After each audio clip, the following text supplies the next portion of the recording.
In front of me is OnePlus Nord 6, and today I would like to show you how you can set up screen lock.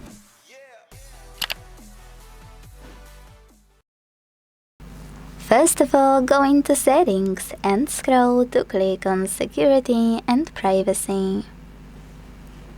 Then scroll again and tap on Device Unlock available here. Now you need to choose Screen Lock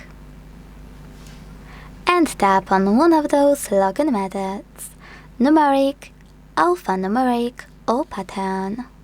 Wherever you decided, after tapping on a chosen one, you need to wait 5 seconds and then continue in Important Notice pop-up.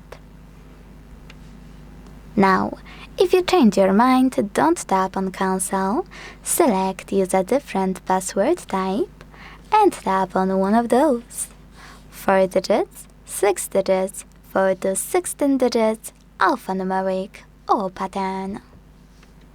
Now it's time to finally create your login method and repeat it to confirm it. If you made a mistake, don't worry, just enter it again. If you wish to add your fingerprint right away, hit Enable in the pop-up and follow all of the instructions from your screen. If you don't, just hit Cancel. So now, when I go back, switch off my screen, turn it back on and swipe up, I guess that pattern is required. Thanks so much for watching. If you enjoyed this video, leave a like, comment and subscribe. Bye!